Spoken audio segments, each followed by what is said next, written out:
Bien, bonjour. Je vous fais comme d'habitude un petit résumé de là où on en est. Ensuite, on vient à la question par laquelle on a terminé la dernière séance, à savoir la définition des jeux. Vous n'avez rien posté sur le forum, c'est très mal, mais j'espère que vous avez réfléchi à la question et que vous avez des propositions à faire. Où est-ce qu'on en est pour commencer? Donc, on s'intéresse, et on approche de la fin de notre examen de ce problème des universaux, à la question des universaux. Question des universaux, qu'est-ce qui fait que deux choses exactement similaires peuvent être deux tout en se ressemblant? Deux types de réponses, les nominalistes d'un côté, les réalistes de l'autre. Les nominalistes disent il n'y a pas de choses telles que des universaux, les choses se ressemblent et c'est tout. En tout cas, la version principale de nominalisme qu'on a étudiée. Et de l'autre côté, on a les partisans des universaux qui disent, je vais vous repiquer vos stylos. De deux pareils. Bien. Merci beaucoup, Giacomo. On a les partisans des universaux qui disent pourquoi est-ce que ces deux stylos sont exactement les mêmes? On peut aller un peu plus loin que simplement dire ils se ressemblent. On peut dire en réalité ils exemplifient exactement les mêmes propriétés. Autrement dit, il y a une universelle d'être rose fluo qui est complètement dans ce stylo et qui est complètement dans ce stylo. Il y a une universelle d'avoir cette forme qui est à la fois dans ce stylo et dans ce stylo, etc. Et c'est parce que les deux stylos ont les mêmes propriétés, numériquement les mêmes propriétés, qu'on peut dire qu'ils se ressemblent. D'accord? Donc ça, c'est la stratégie réaliste dans son ensemble. Et puis, donc on a évalué le nominalisme, on est dans la stratégie réaliste maintenant, et on s'est intéressé à une première version de réalisme. Est-ce que je l'ai avant ou après, pardon? Première version de réalisme qui dit, en fait, chacun de ces stylos est juste un ensemble d'universels. Okay? Donc si vous mettez rose plus cette forme plus la propriété d'avoir un capuchon noir, etc., vous mettez tout ça ensemble, ça vous fait un stylo. On s'est intéressé la dernière fois au problème pour cette théorie. Un des problèmes principaux, c'est que si chacun de ces stylos est un ensemble d'universels, étant donné que ces deux stylos sont exactement ressemblants, ils vont être composés d'exactement les mêmes universaux. Et donc on ne va pas pouvoir dire qu'il y en a deux. On va devoir dire ce stylo est à 10 cm de lui-même. Ce qu'on a vu la dernière fois, ce qui était une théorie un peu étrange. Alors ça, c'est la théorie des faisceaux d'universaux.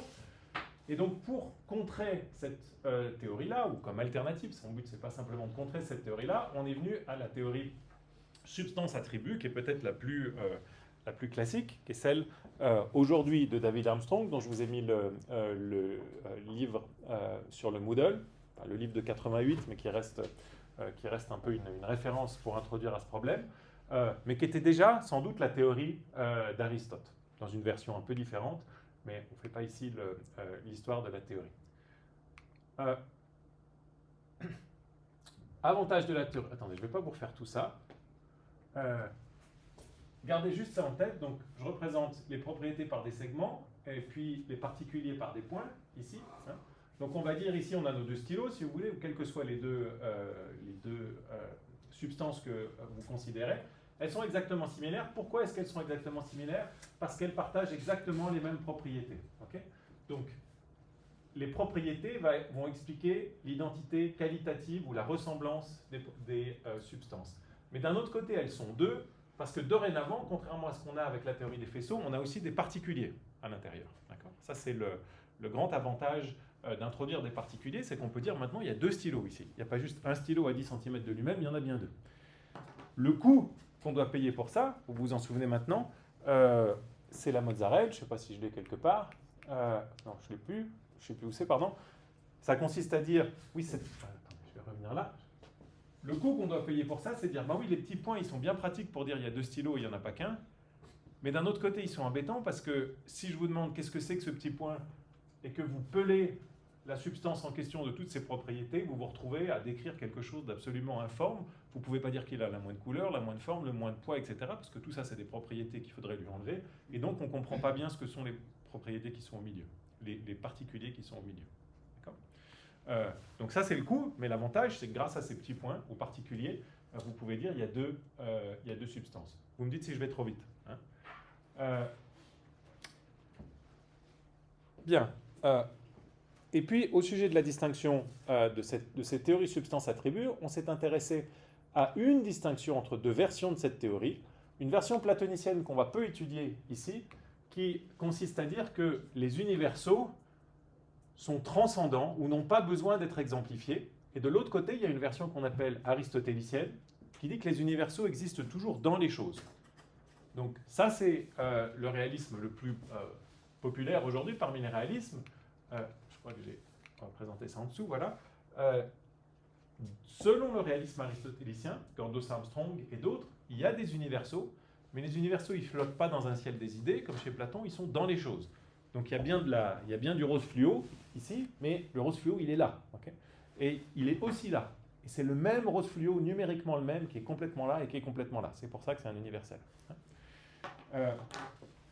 Tandis que si vous êtes platonicien, vous allez dire, ben, ce stylo-là, c'est une pâle copie, enfin pâle, c'est difficile de faire une pâle copie d'une couleur fluo, mais c'est une copie approximative du rose fluo qui flotte dans le ciel des idées. Okay, donc le rose n'est pas vraiment là, tout ce qu'on a ici sous les yeux, c'est plutôt des copies. Et puis il y a cette relation de copie qu'il faudrait, au sujet de laquelle il faudrait que je vous en dise un peu plus, mais comme je vous ai dit, je n'ai pas prévu qu'on traite le réalisme platonicien ici. Bien, donc, un des principes centraux pour la théorie de l'attribut qu'on étudie maintenant, c'est de dire que tous les universaux sont exemplifiés ou instanciés. Hein. Vous vous souvenez, l'exemplification, c'est la relation entre les particuliers et les universaux. Si vous revenez à mon petit schéma, c'est la relation entre la chose et ses propriétés, entre le stylo et le fait qu'il soit rose fluo. D'accord ? Ça, c'est l'exemplification. Bien, donc il n'y a pas de propriétés, pas d'universaux qui flottent dans le ciel des idées. Tous sont exemplifiés. Ça, c'est la théorie d'Armstrong sur les universaux. Okay, donc si on affine un peu notre typologie maintenant, au sein de ceux qui pensent qu'il y a des universaux, certains disent qu'il n'y a que des universaux, théorie des faisceaux, certains disent qu'il y a des universaux plus des particuliers, c'est la théorie substance-attribut. Au sein de cette théorie, quand on demande est-ce que tous les universaux sont exemplifiés, certains disent non, c'est les réalistes platoniciens, certains disent oui, ce sont les réalistes aristotéliciens qui nous intéressent maintenant. Est-ce que jusqu'ici tout va bien ? Est-ce que vous êtes au clair Giacomo ? Peut-être justement, les valeurs qu'ils ont les particuliers dans le réalisme platonicien et celui-là aristotélicien, c'est le même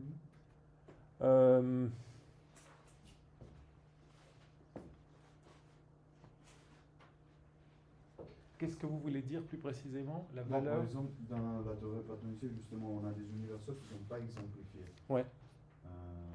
Mais du coup, je voulais juste voir, c'est quoi effectivement le rôle du particulier. On a des particuliers, je ne sais pas exemplifiés. Un particulier, il ne peut pas être exemplifié ou pas. Okay. D'accord ? Donc vous vous souvenez, on a défini un universel comme quelque chose qui est multiplement exemplifiable. Ouais. Une propriété, elle peut être exemplifiée. D'accord ? Et on dit qu'une propriété est un universel quand elle peut être exemplifiée à plusieurs endroits. L'exemplification, c'est un terme barbare, mais ça correspond dans le langage à la copule « et ». D'accord ? Quand vous dites « Julie est jolie », c'est Julie exemplifie la propriété d'être jolie ou la joliesse. D'accord ? Donc c'est l'analogue métaphysique de la relation sujet-prédicat dans le langage. D'accord ? Donc ce qui correspond au sujet, c'est les particuliers, ce qui correspond au prédicat, c'est les propriétés. Et pourquoi je vous dis ça ? Parce que vous voyez bien qu'un sujet, ça peut pas, si vous revenez maintenant à l'analogie linguistique, le sujet, il ne peut pas être prédiqué d'autre chose. Je ne peux pas dire la table est Giacomo. Ou le « et » ici, c'est plus un « et » de prédicat, à ce moment-là, c'est un « et » d'identité. Je suis en train de dire que vous êtes identique à la table, d'accord ? Mais je peux être Giacomo, ce n'est pas une propriété. Vous voyez ? Ouais. Donc c'est la même raison pour laquelle vous ne pouvez pas dire qu'un particulier peut être exemplifié. Un particulier, il existe juste, mais il n'est pas porté par quelque chose comme une propriété est portée par quelque chose. Ça va ? Oui, c'était juste que, si j'ai bien compris justement, avec l'apport platonicien, je pense que les choses non exemplifiées sont genre dans le monde des idées, j'imagine. Ouais. Je pensais, ma question c'était juste voir si effectivement ce monde des idées, le rapport avec les particuliers, vu qu'il y a un monde des idées avec des choses qui ne sont pas exemplifiables, effectivement, le rapport au particulier c'est différent par rapport au rapport qu'on a à la théorie aristotélicienne. Oui, alors ça vous avez raison. Donc, dans l'idée de Platon, les choses dans le monde sont des copies des universaux. Okay ? Et cette relation d'être une copie d'eux, c'est pas forcément une relation d'exemplification. Donc dans la manière dont Armstrong présente les choses, on dit souvent, bah oui, c'est deux versions du réalisme des universaux. Dans un cas, les universaux sont nécessairement exemplifiés, pas dans l'autre cas. Okay. Le problème, c'est que peut-être que la notion d'exemplification, elle n'a pas d'application dans le cas du réalisme platonicien, parce qu'on a cette relation d'être une copie d'eux qui n'a rien à voir avec une relation d'exemplification. Donc ça, c'est une objection qu'on peut faire à cette manière de présenter les choses en disant non, en fait, le réalisme platonicien, c'est quelque chose de très différent, parce que c'est comme si on a un peu des prototypes qui flottent dans le ciel des idées, puis on essaye de les réaliser en les copiant approximativement, mais ça, c'est pas de l'exemplification, c'est une autre relation qui ne devrait pas être qualifiée comme ça. Vous avez raison, ça c'est un problème, je pense, dans la présentation d'Armstrong, mais c'est resté la présentation standard comme ça aujourd'hui. Puis comme on n'étudie pas le réalisme platonicien, on accorde cette approximation. On est bon pour tout le monde jusque-là? Ouais. Bien.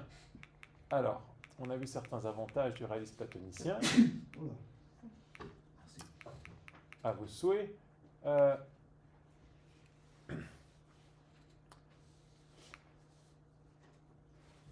Et oui, et puis la dernière distinction que je veux vous introduire avant qu'on vienne enfin au jeu, c'est celle qu'on a vue là. Vous vous souvenez qu'il y a une question, ça tombe bien que je viens de parler du langage maintenant, qui est de dire, très bien, on veut des universaux, mais quels universaux on veut? Quels sont les universaux qui existent? Je vous ai dit rose fluo, noir, mais est-ce que la propriété d'être à gauche d'un autre stylo, c'est un universel? Est-ce que le fait que ce soit mon stylo préféré, c'est un universel, etc., etc.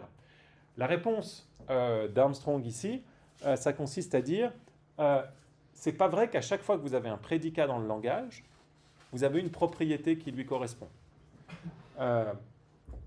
Donc on ne peut pas partir du langage pour savoir quels sont les universaux qui existent. Pour savoir les propriétés qui existent, il faut partir d'où? Il faut partir de la science. Donc il faut regarder ce que nous disent les sciences, et elles nous disent qu'il y a un certain nombre de propriétés qui sont importantes. Avoir une masse, être vivant, je ne sais pas quoi, avoir un certain nombre de chromosomes, etc. Ces propriétés-là vont compter comme des universaux, avoir une charge positive, une charge négative, mais pas forcément toutes les propriétés qui sont dans le langage. Donc là, vous avez un autre débat entre ceux qui admettent les universaux. Vous avez un certain nombre de personnes qui admettent beaucoup d'universaux, qui disent à chaque fois que vous avez un prédicat dans le langage, vous avez un universel qui lui correspond, et vous avez des gens qui sont plus économes, qui disent oui, il y a des universaux, mais il faut regarder ce que dit la science pour savoir quels universaux existent. Okay. Donc à l'arrivée, quand vous avez cette théorie substance-attribut, vous avez deux distinctions orthogonales, soit vous êtes platonicien, soit vous êtes aristotélicien. D'une part, soit vous admettez tous les universaux linguistiques, vous êtes un réaliste que Armstrong appelle a priori, soit vous admettez seulement les universaux dont parlent les sciences, et idéalement la science parfaite dont on ne dispose pas, et à ce moment-là, pas encore, peut-être qu'on ne l'atteindra jamais, on ne sait pas, et à ce moment-là, vous êtes un réaliste a posteriori.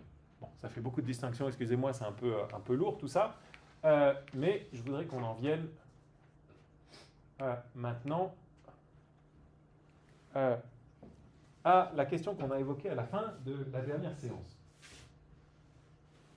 Donc on suppose maintenant qu'on est tous des réalistes, qu'on admet tous qu'il y a des universaux.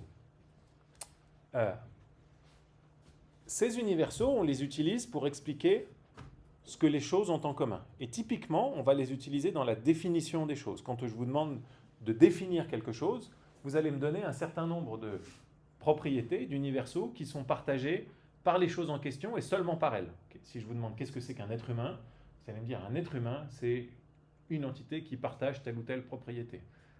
Un animal rationnel, par exemple, pour reprendre une vieille définition d'Aristote, qui ne marche pas très très bien parce qu'il y a plein d'animaux irrationnels, il y a plein d'êtres humains irrationnels. Tous sont des animaux, on peut penser, mais tout le monde n'est pas forcément rationnel, donc ça ne marche pas. Bipède sans plume, une autre définition, peu importe, ça ne marche pas très bien non plus. C'est difficile de définir un être humain, les êtres humains en général. Mais toujours est-il que c'est ce qu'on cherche à faire, d'accord? On cherche à définir les choses en donnant un ensemble de conditions nécessaires et suffisantes, et ces conditions nécessaires et suffisantes sont des propriétés. Des universaux qui sont partagés par toutes les instances dans cette classe. Et on a terminé la séance dernière en disant mais il y a un scepticisme général vis-à-vis des universaux. et plus généralement du projet de définir les choses qui est proposé, qui est avancé par Wittgenstein. Wittgenstein dit en fait vous ne pouvez pas définir, cette idée qu'on puisse définir des choses variées, dès le départ, elle est viciée. Et son exemple fameux, c'est celui des jeux. Et Wittgenstein met en avant la variété des jeux pour dire vous ne pouvez pas définir un jeu, vous ne pouvez pas trouver des propriétés qui sont partagées par tous les jeux et seulement par les jeux. Je vous relis ce qu'il dit. Considérez par exemple les processus que nous nommons jeux, je veux dire le jeu de pions, les jeux de cartes, les jeux de balles, les jeux de combat, etc. Qu'ont-ils tous de commun? Ne dis pas il doit y avoir quelque chose de commun à tous, sans quoi ils ne s'appelleraient pas des jeux, mais regarde s'il y a quelque chose de commun à tous. Car si tu le fais, tu ne verras rien de commun à tous, mais tu verras des ressemblances, des parentés, et tu en verras toute une série. Comme je viens de le dire, ne pense pas, regarde plutôt. Regarde les jeux de pions et leurs divers types de parentés. Passe ensuite aux jeux de cartes, tu trouveras des correspondances entre eux et les jeux de pions, mais tu trouveras aussi de nombreux traits communs au premier, que de nombreux traits communs au premier disparaissent, tandis que d'autres apparaissent. Si nous passons ensuite aux jeux de balles, ils ont encore beaucoup de choses en commun avec les précédents, mais beaucoup d'autres se perdent. Sont-ils tous diversissants, etc. Le jeu d'échecs, etc. Au jeu de balle, on gagne ou on perd, mais quand l'enfant lance une balle contre un mur et la rattrape ensuite, ce trait du jeu a disparu. Regarde le rôle que joue l'habileté et la chance, etc. Donc vous voyez, il met en exergue les difficultés et la variété des jeux pour dire bonne chance si vous voulez trouver une définition commune à tous les jeux.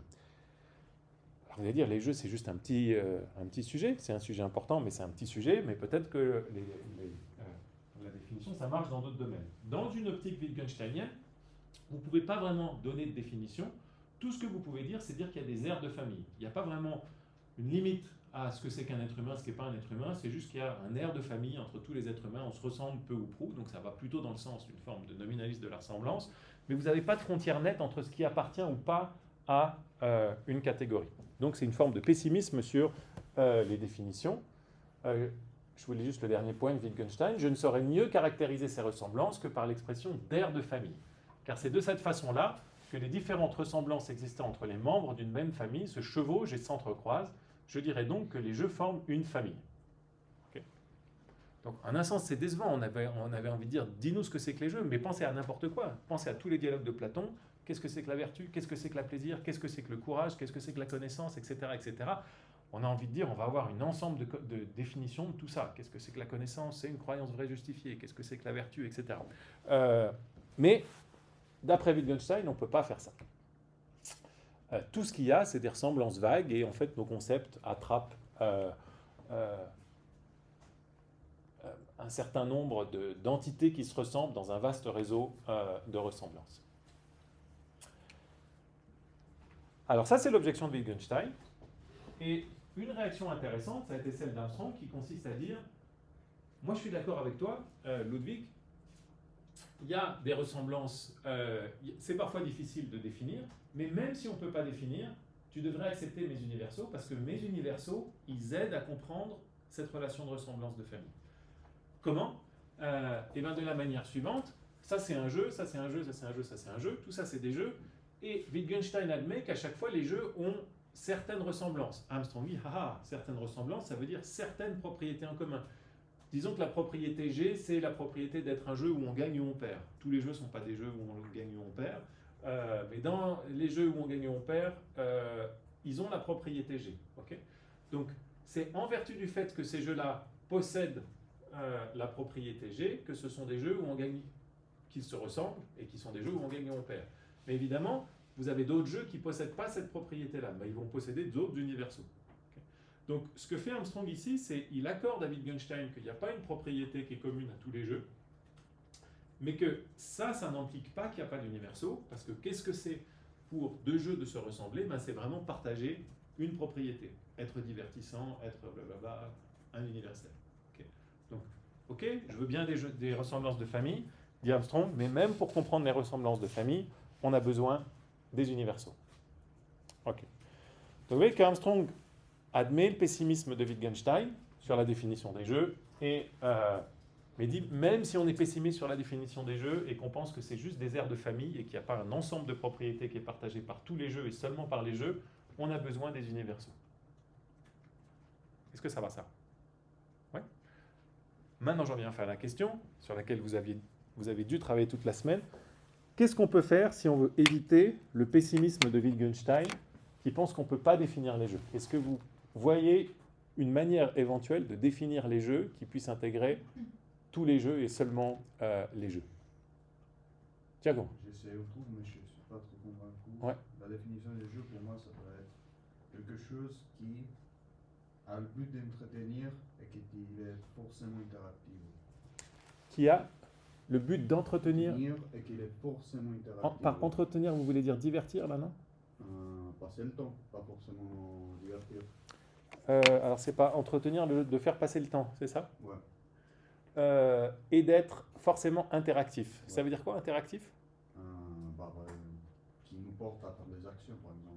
Des Ok. actions volontaires, genre pas battre les sourcils. Uh-huh. Par exemple, regarder un film serait dehors de cette définition. Ouais. Et justement, il n'y a pas le côté forcément interactif. Ah, c'est bien. Alors, on a une proposition de définition, deux propriétés pour Giacomo, avoir le but de faire passer le temps et être interactif. Okay. Ces deux propriétés sont censées être nécessaires et suffisantes. Donc ça veut dire que si on veut faire des objections à Giacomo, il faut trouver soit des jeux qui ne satisfont pas ces propriétés, ces deux propriétés, soit des choses qui satisfont ces deux propriétés mais qui ne sont pas des jeux. Okay. Est-ce que vous voyez des objections à Giacomo? D'une de ces deux manières, au moins, ou plusieurs de ces deux manières. Est-ce qu'il y a des choses qui, par exemple, qui sont... Oui. Il peut y avoir des jeux de combat qui sont interactifs mais qui ne sont pas utilisés pour passer le temps ou divertir, mais pour s'entraîner, par exemple. Oui. Donc, c'est souvent un problème qu'on a avec le sport. Quand on veut définir les jeux en termes divertissants, c'est que vous avez des jeux que les gens font pour des raisons absolument professionnelles. Vous pouvez même être un joueur professionnel de Monopoly, je ne sais pas si ça existe, mais de poker, vous pouvez faire ça pas pour, vous pouvez faire ça vraiment pour, et pourtant c'est bien un jeu que vous jouez. Donc c'est pas toujours le but l'idée qu'on cherche toujours à tuer le temps avec le jeu, ça semble s'appliquer à certains jeux, mais pas toujours. Vous pouvez jouer à un jeu pour séduire quelqu'un, vous pouvez jouer à un jeu. Il y a plein de façons pour être en présence de copains que vous aimez bien. Il y a mille raisons pour lesquelles on peut jouer à un jeu, même si celle-ci elle semble être un peu première. Donc ça c'est un problème. Arnaud.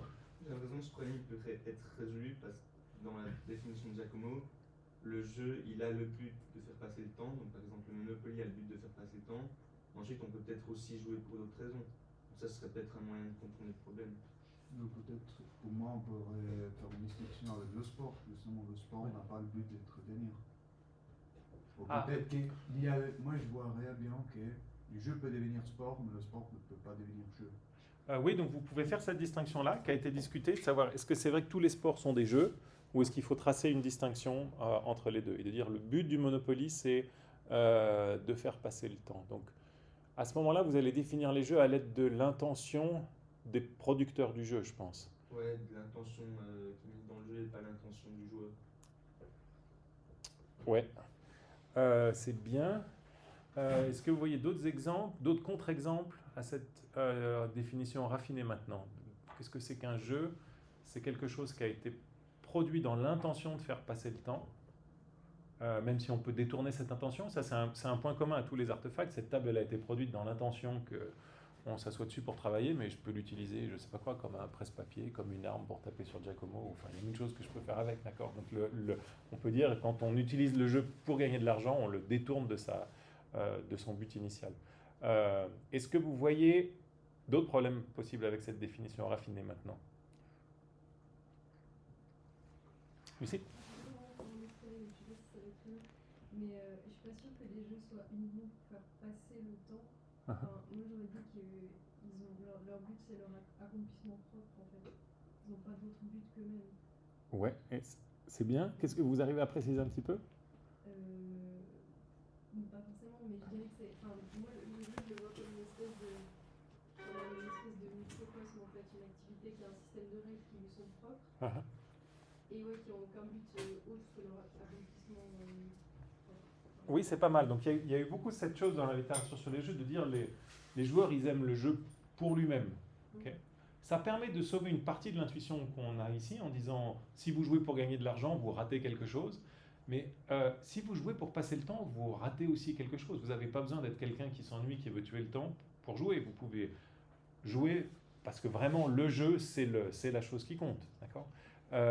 Donc ça, souvent, on essaie d'en rendre compte, de dire il y a un problème avec le jeu, c'est qu'on aime jouer, comme on peut aimer danser, courir ou n'importe quoi. J'avais d'autres contre-exemples en tête à votre proposition. Giacomo, attendez, il faut qu'il me revienne. Donc, est-ce qu'on a des jeux qui échappent à cette définition? Et puis, est-ce qu'on a des choses qui ne sont pas des jeux qui échappent à cette définition? Supposez que que le week-end, je construise une cabane pour mon chien dans mon jardin parce que ça me fait passer le temps. C'est interactif. C'est pas un jeu.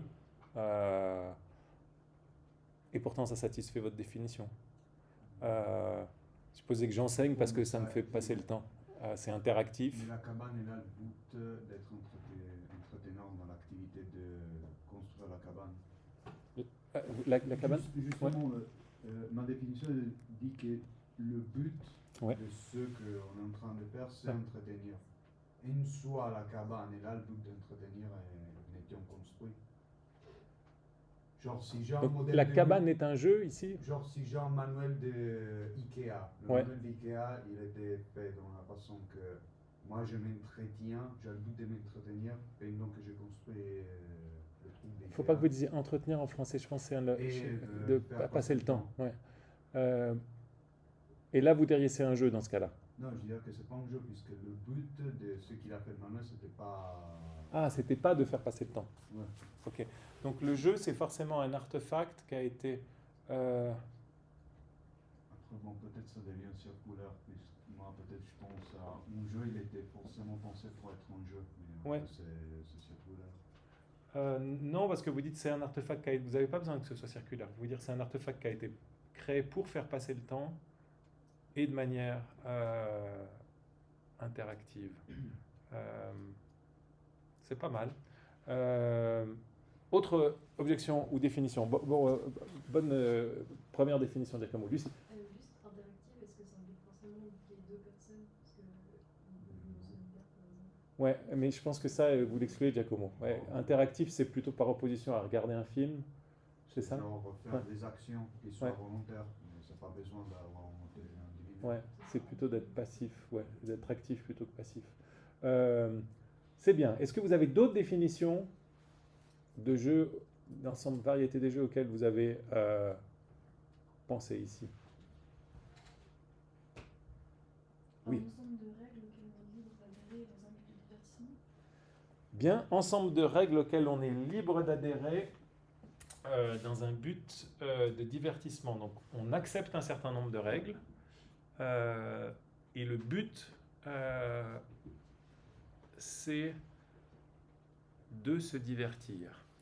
Alors, il y a le problème avec le divertissement qu'on a déjà on a déjà discuté avec la définition de Giacomo, c'est qu'il semble y avoir des jeux auxquels on peut jouer pas pour se divertir. Donc peut-être vous pouvez donner le même genre de réponse en disant c'est un ensemble de règles qui a été fait, dont l'intention première était qu'elle divertisse et qui peut être utilisé autrement.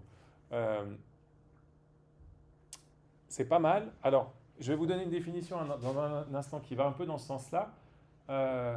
Est-ce que vous voyez des problèmes pour cette seconde définition, La Giacomo? première chose qui s'en vient dans la tête, c'est peut-être en même temps toujours avec son imagination. Il n'y a pas forcément des règles qu'il applique.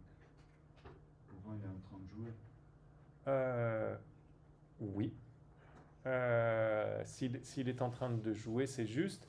Peut-être un autre type de contre-exemple dans ce sens-là, c'est de dire, si vous allez dans un labyrinthe qui est fait de briques, dans un palais des glaces, dans une fête foraine, il n'y a pas vraiment des règles ici, il y a juste des contraintes. C'est pas que vous n'avez pas le droit d'aller là, vous pouvez juste pas, vous prenez la glace, quoi. Donc cette idée que les règles sont essentielles au jeu, elle est un peu discutée aujourd'hui en disant c'est plutôt parfois des contraintes que des règles qui sont nécessaires. Mais peut-être vous pouvez changer votre définition en disant juste des contraintes ou des règles, enfin être un peu plus lâche là-dessus. Est-ce que vous avez d'autres objections ou propositions de définition des jeux? Non? Alors, en avant, je vous montre juste que c'est pas facile de définir les jeux, mais moi j'aime pas du tout pour rien vous cacher, je déteste cette citation de Wittgenstein, et c'est surtout la conclusion qui tire de ça, parce que ça ressemble un peu à, on essaye de définir quelque chose, on fait 4 tentatives pour le définir, à chaque fois on voit des problèmes, et donc on conclut qu'on ne peut pas le définir. C'est d'un pessimisme philosophique fort, d'accord ? En principe, c'est pas étonnant que ce soit difficile de définir des choses, en particulier des choses complexes comme des jeux, d'accord ? Il y a des choses qui sont peut-être plus faciles à définir. Si je vous dis, un électron, c'est une particule qui a une charge négative, ok, on peut dire ça, on arrive à peu près. Mais il y a des choses plus complexes, c'est pas étonnant que les définitions soient difficiles. Et je pense que notre petite discussion là suggère qu'il ne faut pas forcément désespérer de définir les choses. Et il y a eu un livre important d'un auteur canadien, Bernard Suits, The Grasshopper, qui est très drôle, dont je vous conseille la lecture, qui lui partage cet agacement et dit à Wittgenstein, non pas du tout, on peut définir les jeux. Je vous livre juste sa définition, c'est amené de manière très humoristique, j'espère que je ne me suis pas planté trop dans la traduction. Et c'est assez proche je pense, de votre définition sur les règles et en partie de ce que vous disiez, Giacomo. Jouer à un jeu, donc c'est une définition de jouer à un jeu. Hein. Play a game, il y a une différence entre jouer et le jeu qui sans doute doit être tracée. Jouer à un jeu, c'est tenter d'atteindre un état de choses spécifique, ce qu'on appelle le but du jeu, l'objectif préludique, en utilisant uniquement des moyens autorisés par les règles, moyens ludiques, lorsque les règles interdisent l'utilisation de moyens plus efficaces en faveur de moyens moins efficaces, ce qu'il appelle les règles constitutives. Et lorsque les règles sont acceptées, comme vous disiez, simplement parce qu'elles rendent possible une telle activité.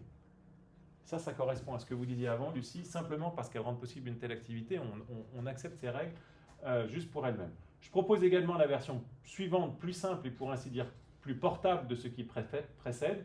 Jouer à un jeu est une tentative volontaire de surmonter des obstacles inutiles. Donc l'idée de Suits, c'est qu'on peut définir les jeux, et tout ce que les jeux ont en commun, c'est la chose suivante, on se fixe un but auquel on ne tient pas vraiment, parce que qui tient vraiment à mettre un ballon dans un rond, ou être le premier à passer une ligne, ou gagner des billets de papier, c'est pas que ça nous tient à cœur dans la vie, c'est pas un objectif. Donc on se fixe un but auquel on ne tient pas vraiment, ça c'est le but préludique, et pour atteindre ce but auquel on ne tient pas, on se met des bâtons dans les roues, ça c'est les obstacles qu'on se donne, juste en vertu de pouvoir pratiquer cette activité qui consiste à poursuivre ce but auquel on n'a rien à faire, dont on n'a rien à faire, pardon. Donc il y a quelque chose de paradoxal dans les jeux, hein, mais ça capture assez bien cette attitude ludique qu'on a vis-à-vis des jeux. On cherche quelque chose qui devrait nous être indifférent, et pour l'atteindre, on accepte des règles qui nous empêchent de l'obtenir facilement. S'il fallait juste gagner des billets de papier dans la boîte de Monopoly, je pourrais juste les prendre et dire hey, « regardez comme je suis riche ». Mais évidemment, le jeu n'aurait aucun intérêt, d'accord ? Donc on a besoin des règles qui nous empêchent de faire ça directement. Ok, donc c'est une définition, elle a été contestée, comme toutes les définitions. Mais en général, on admet que Suits a fait un pas en avant dans la définition des jeux, puisque dans son livre, il envisage tout un tas de discussions comme un peu celle qu'on vient d'avoir, d'objections, contre-exemples, je vous passe tout ça. Mais même ceux qui pensent que Suits n'a pas réussi à définir tous les jeux, pensent qu'il a au moins fait un pas important en avant pour définir une sous-catégorie importante de jeux, et pensent qu'on peut peut-être généraliser, arriver à une définition plus générale des jeux sur la base de la définition de Suits. Bon, c'était une petite parenthèse pour vous dire que les universaux, ils sont utiles soit que vous admettiez, d'après ceux qui défendent les universaux, soit que vous admettiez qu'on puisse définir un certain nombre de catégories, l'unité d'une multiplicité, quelle est l'unité de tous les jeux, ils partagent un certain nombre d'universaux, ça c'est la thèse de Suits, c'était la thèse de Giacomo, c'était votre thèse tout à l'heure, de dire on peut trouver des propriétés communes à tous les jeux, mais même si vous acceptez la thèse de Wittgenstein selon laquelle c'est pas possible, il y a juste des ressemblances qui s'étalent un peu dans tous les sens, on ne sait pas vraiment où est la limite, Armstrong dit on a besoin d'universaux. Bien.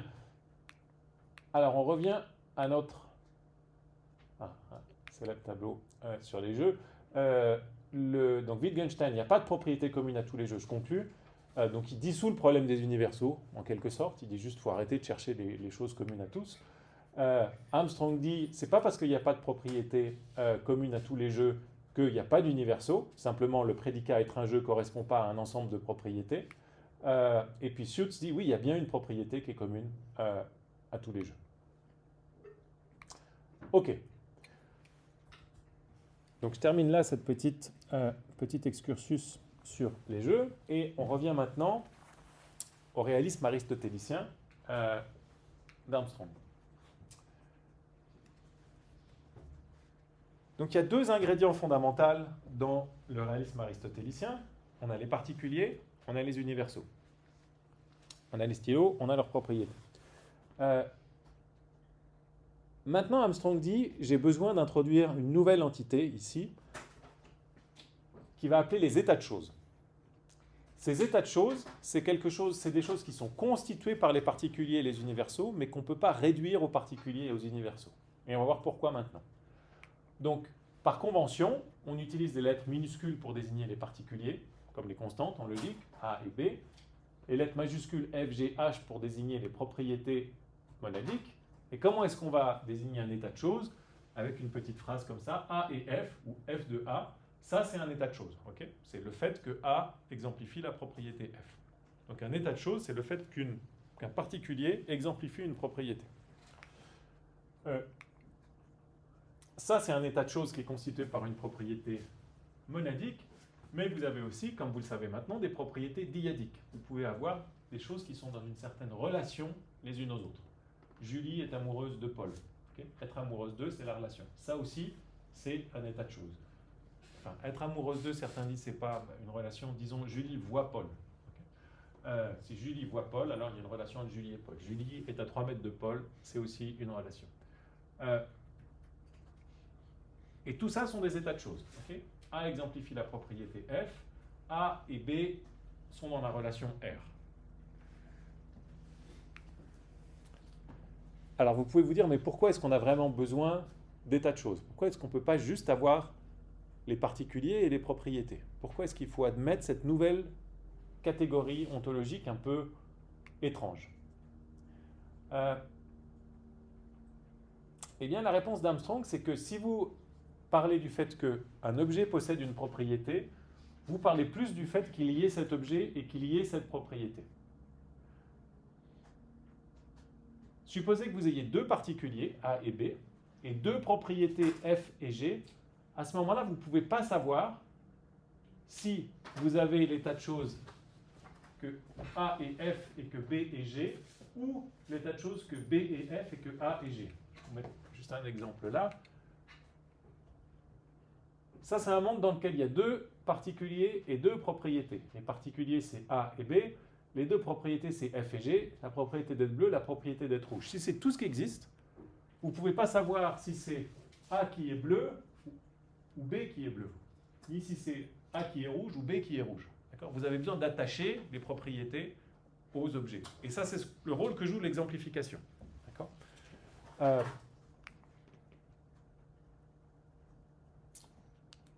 Je reviens à ma diapo précédente que je n'ai pas terminée.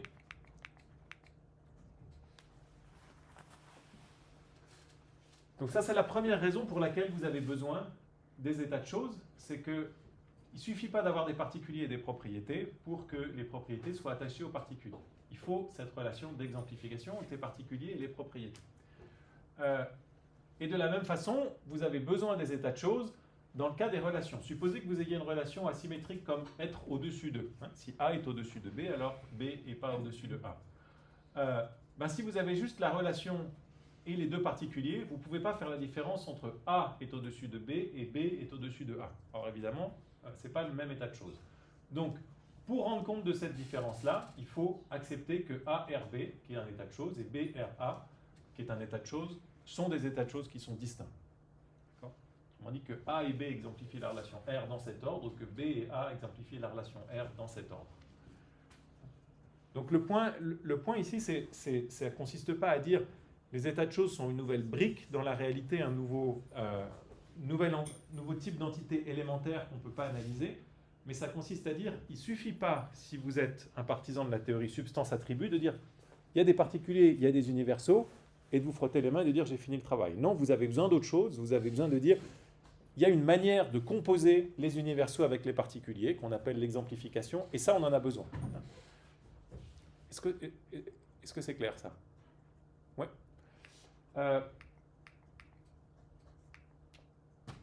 Une manière voisine de dire ça, sur laquelle insiste Armstrong, c'est de dire que les constituants des états de choses, à savoir les particuliers et les propriétés, ne sont pas leurs parties. Pourquoi est-ce que ce ne sont pas leurs parties? Parce que dans la théorie standard qu'on appelle la méréologie c'est la théorie des parties et des tout, dans la théorie méréologique standard, si vous avez deux parties, ça peut former qu'un seul tout. Donc si vous prenez Arnaud et Giacomo, ça forme un tout. Ça ne peut pas former autre chose qu'un tout. Si vous prenez Arnaud et Giacomo, vous voulez changer de place, etc., c'est toujours le même tout que ça forme. D'accord? Tandis qu'évidemment, enfin, je ne sais pas si c'est évident, mais c'est crucial, si vous avez des relations non symétriques, comme on vient de le voir, ou asymétriques, vous ne pouvez pas dire que le stylo est sur la table, on va prendre la relation être sûr, vous ne pouvez pas dire que cet état de choses, le stylo est sur la table, est composé simplement du stylo, de la table et de la relation être sûr. Parce que ces trois choses-là forment un seul tout. Or, le fait que le stylo soit sur la table n'est pas la même chose que le fait que la table est sur le stylo. D'accord ? Donc juste avec la relation de somme méréologique, de mettre ensemble, vous ne pouvez pas distinguer ces deux états de choses, le stylo est sur la table ou la table est sur le stylo. C'est la même chose que l'argument précédent en termes méréologiques.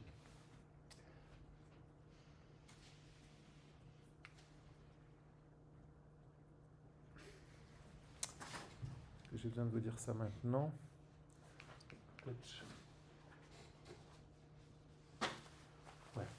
Ouais. Ok, comment on fait alors maintenant pour comprendre ce que c'est qu'un état de choses? Vous pouvez vous dire tout ce qu'il faut ajouter, c'est l'exemplification. Mais il faut bien voir que l'exemplification, donc c'est la relation entre un particulier et une propriété, vous ne pouvez pas juste dire c'est un nouvel ingrédient de l'état de choses et vous frottez les mains. Parce que si vous avez juste le stylo, l'exemplification et rose fluo, vous n'avez pas encore le fait que le stylo exemplifie le rose fluo. Donc il faut non seulement l'exemplification, mais il faut le fait que le stylo exemplifie le rose fluo. Okay. Si vous reprenez, autrement dit, si vous revenez à mon schéma précédent ici, vous ajoutez maintenant la relation d'exemplification quelque part ici. Vous faites un trait, puis vous dites, ben ça c'est la relation R exemplifie. Ben, vous n'avez toujours pas des états de choses, parce que vous avez besoin de dire c'est B qui exemplifie G, et c'est A qui exemplifie F. Okay. Donc, vous avez vraiment besoin d'attacher les particuliers aux propriétés. Et ça, dit Armstrong, c'est ce qui justifie l'introduction des états de choses. Donc, un état de choses, tout ça, c'est peut-être un peu compliqué pour dire quelque chose au fond de simple. Un état de choses, ce n'est pas juste un ensemble ou une somme méréologique de différents éléments qui sont les particuliers et les propriétés, ou même les particuliers, les propriétés et l'exemplification, c'est vraiment le fait qu'un particulier exemplifie une certaine propriété. Okay. Le fait que le stylo est rose, le fait que Arnaud soit perplexe, etc., etc. Ça, ce sont des états de choses. Okay. Vous voyez que dans le langage, les états de choses, typiquement, vous les exprimez soit par cette locution nominale, le fait que, soit par des phrases. D'accord ? Vous dites Arnaud est perplexe. Okay. Ce qui correspond à ça, c'est pas juste Arnaud et la perplexité. Okay. Vous pouvez vous poser la question en termes de ce qu'on appelle les vérifacteurs. Qu'est-ce qui rendrait la phrase Arnaud est perplexe? Si vous dites juste, ah ben c'est facile, c'est juste qu'il y a Arnaud et puis il y a de la perplexité. Ben non, ça ne marche pas forcément parce que c'est peut-être Guillaume qui est perplexe, d'accord? Donc il faut attacher la perplexité à Arnaud. C'est ça qui rendrait la phrase Arnaud est perplexe. Okay.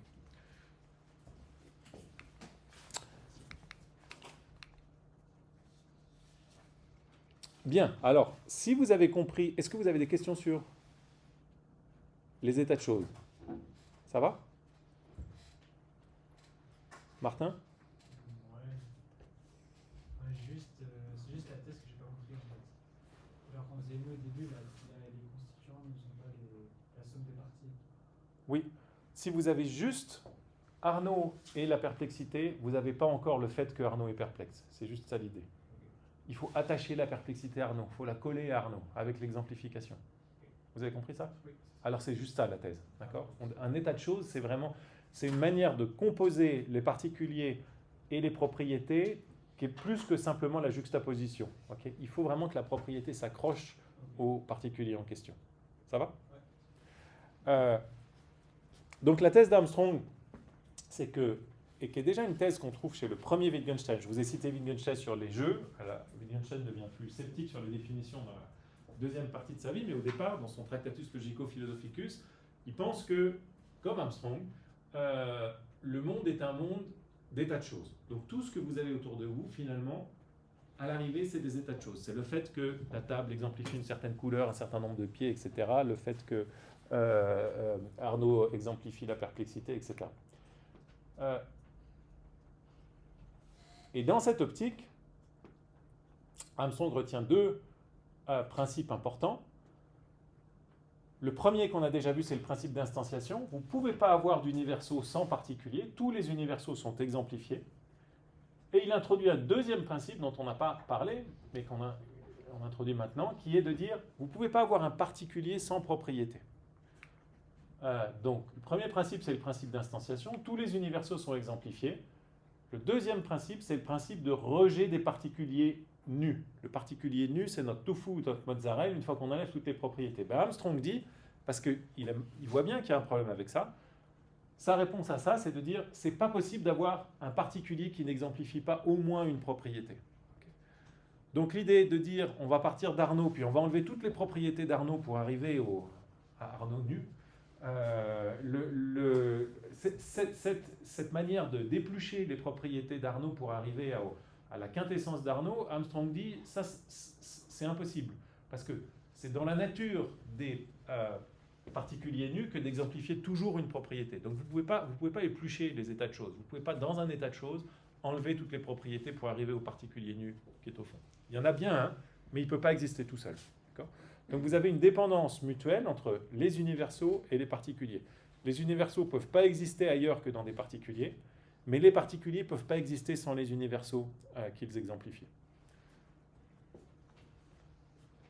Donc ils sont collés ensemble de manière extrêmement forte, métaphysiquement indiscernable. Ok, on fait une petite pause et on reprend à 15.